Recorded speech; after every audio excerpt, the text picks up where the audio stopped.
5 people have been arrested after a Border Patrol agent was assaulted while trying to stop migrants crossing our southern border. You can see some of the agent's injuries right here. CBP says this is the third attack against agents in the San Ysidro sector in the last month. Here to react, retired acting ICE director and Fox News contributor Tom Homan. Tom, you see these images, you hear this story. You've obviously been intimately involved in Border Patrol. Are you surprised when you hear something like this? No, I'm not. Look, the Border Patrol agent's job is inherently dangerous. They've already lost 142 deaths in the line of duty. It's a dangerous job, and I wore that uniform. I know what it's like to be out there. So it's, God bless him, and thank God she's recovering. But what's really shameful is the Biden administration has made their job, which is already dangerous, much more dangerous. Because, Will, when you're in the middle of a crisis like they are right now, Border Patrol says 40 to 50% of their manpower is no longer on the line because they're processing family units, taking care of them. That means half the Border Patrol agents are on the line, which means your backup, rather than being 20 minutes away, they're a half hour, 45 minutes away. And the cartels know this. So they know half the Border Patrol agents are no longer on the line. That's when they move drugs and bad people across the line. They don't want to be caught. And a lot of alien smugglers carry weapons, but almost all narcotic smugglers carry weapons.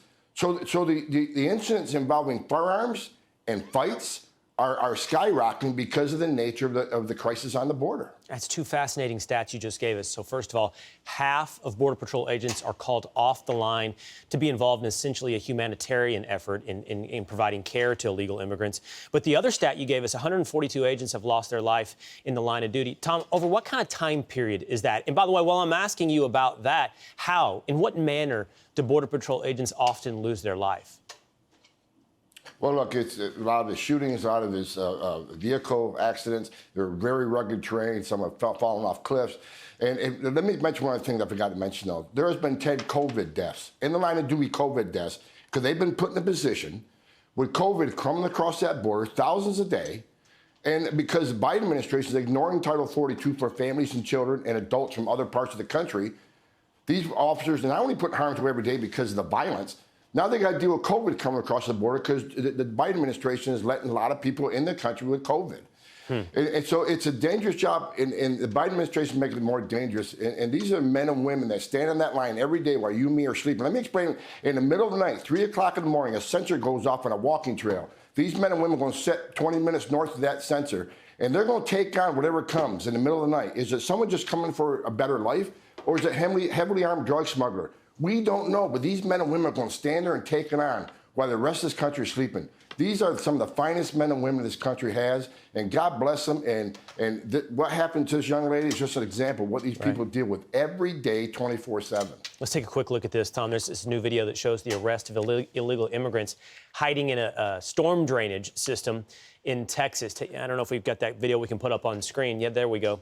There's 10 of them. Down in the storm drain coming out. You look at this, Tom, what do you take away from that?